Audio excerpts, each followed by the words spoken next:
அஸ்ஸலாமு அலைக்கும் friends, welcome to my channel. இன்றைக்கி நம்ம சேனலில் ட்ரெடிஷ்னல் ரெசிபி, பாரம்பரியமான ரெசிபி அச்சி பனியாரம் எப்படி செய்யுதுன்னு பார்க்க போகிறோம். இந்த வீடியோவில் நிறைய டிப்ஸ் அண்ட் ட்ரிக்ஸோட, கரெக்டான மெஷர்மெண்ட்டோட, கரெக்டான அளவுகளோடு நான் உங்களுக்கு கொண்டு வந்திருக்கிறேன்.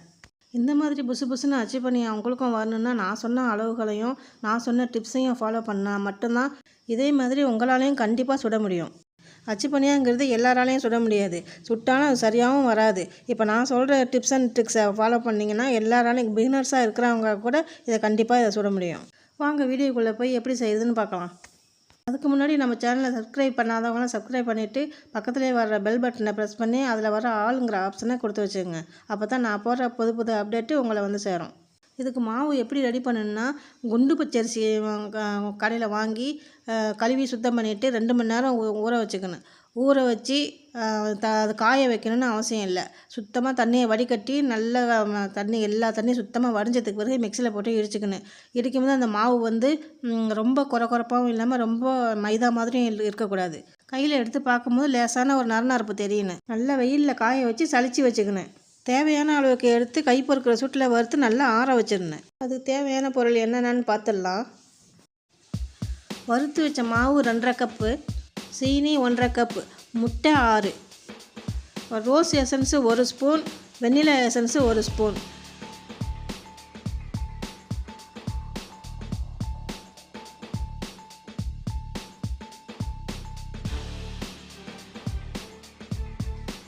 மாவு வந்து நம்ம கிரைண்டரில் தான் நம்ம அரைக்க போகிறோம்.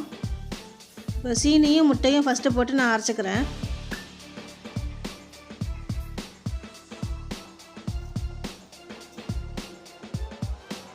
உப்பு 1/4 ஸ்பூன் சேர்த்துக்கிறேன்.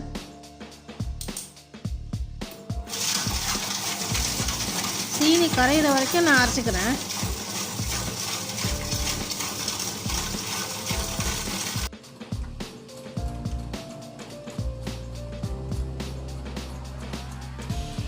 சீனி இப்போ நல்லா கரைஞ்சிருச்சு. கொஞ்சம் கொஞ்சமாக இப்போ மாவு சேர்த்துக்கிறேன்.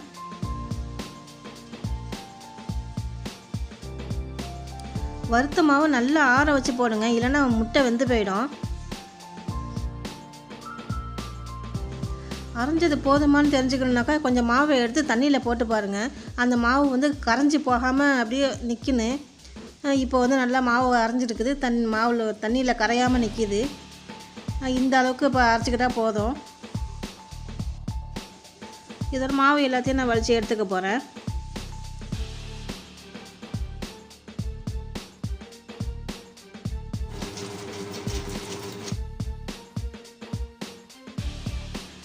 இப்போ மாவில் எசன்ஸை சேர்த்து நல்லா மிக்ஸ் பண்ணிக்கலாம்.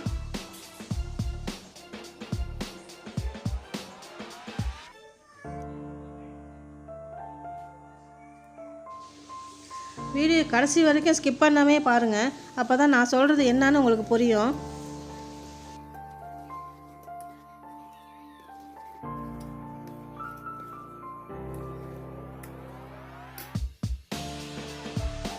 மூடியை போட்டு 1 மணி நேரம் அப்படியே இருக்கட்டும். 1 மணி நேரத்துக்கு பிறகு தான் சுட ஆரம்பிக்கணும். அப்போ தான் மாவு நல்லா ஊறி திக்காகி வரும். இப்போ 1 மணி நேரம் ஆயிடுச்சு, நம்ம சுட ஆரம்பிச்சிடலாம். நான் ஒரு சட்டி அடுப்பில் வச்சுக்கிறேன். அதில் ஒரு ரிங் போட்டு மேலே ஒரு சில்வர் பிளேட்டு வச்சு அதுக்கு மேலே தான் இந்த அச்சி சட்டி வச்சுருக்கிறேன். அச்சி சட்டி மூடி வச்சு நல்லா சூடு வந்ததுக்கு பிறகு அதுக்கு பிறகு தான் கொஞ்சம் நெய் சேர்த்துக்கிறேன். இப்போ நம்ம மாவை ஊற்றிக்கலாம்.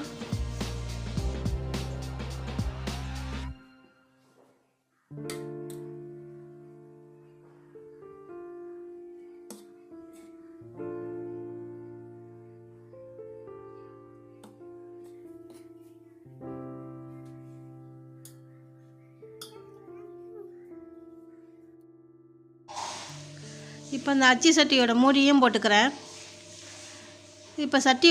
போட்டுக்கிறேன். நான் நெருப்புலாம் எதுவும் இப்போ எடுத்து வைக்க போகிறதில்ல. அந்த சட்டி உள்ளே இருக்கிற ஹீட்டே வந்து அந்த மூடிலையும் நல்லா ஏறி நெருப்பு வச்சா என்ன ஹீட்டு வருமோ அதே ஹீட்டு வந்து இப்போ பனியாரம் சூப்பராக ரெடி ஆகிடுச்சு. அடுப்பை மீடியம் ஃப்ளேமில் வச்சுங்க. வேகிறதுக்கு எனக்கு 15 நிமிஷம் ஆச்சு. 15 நிமிஷம் வேக வச்சா இந்த கலரில் வரும். நீங்கள் இன்னும் கலர் கம்மியாக வேண்டாக்கா 10 நிமிஷம் வச்சுக்கோங்க.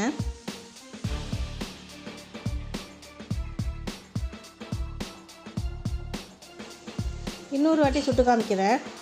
திருப்பி நெய் சேர்த்துக்கிறேன்.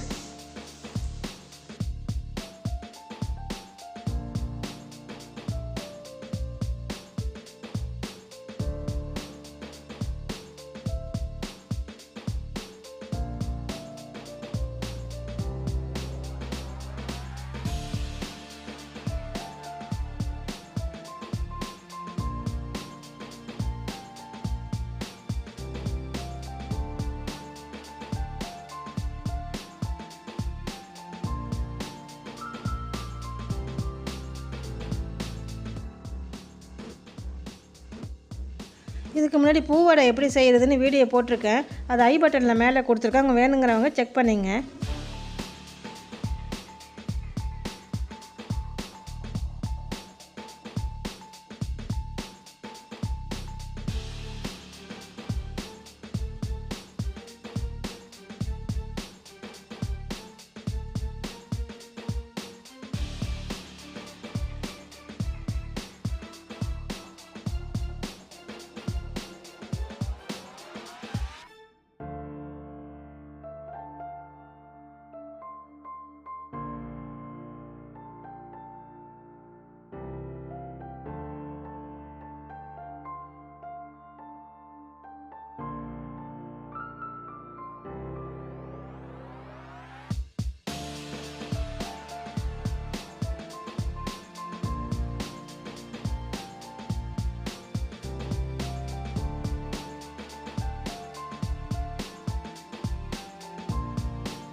இப்போ 10 நிமிஷத்தில் வேக வச்சு அது என்ன கலரில் இருக்குதுன்னு பார்க்கலாம்.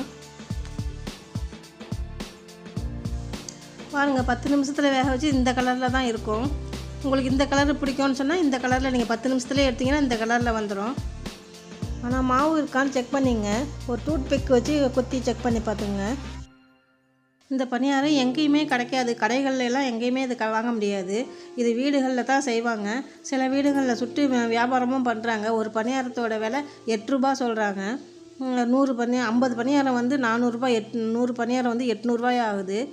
இது இப்போ நான் எல்லாமே நான் கரெக்டாக நான் சொல்லி கொடுத்துருக்கேன். மெஷர்மெண்ட்டோட கரெக்டான டிப்ஸோடு நான் சொல்லி கொடுத்துருக்கேன். இதை வந்து நீங்கள் வீட்டிலே செஞ்சு நான் சூப்பராக செஞ்சு நீங்கள் சாப்பிட்டு பாருங்கள். இதே மாதிரி உங்களுக்கும் வரணுன்னா நம்ம வீடியோவை பார்த்து செய்யுங்க, நான் கண்டிப்பாக உங்களுக்கு வரும். இந்த வீடியோ உங்கள் எல்லாருக்கும் பிடிச்சிருக்கோன்னு நினைக்கிறேன். பிடிச்சிருந்தா ஒரு லைக் போட்டுருங்க.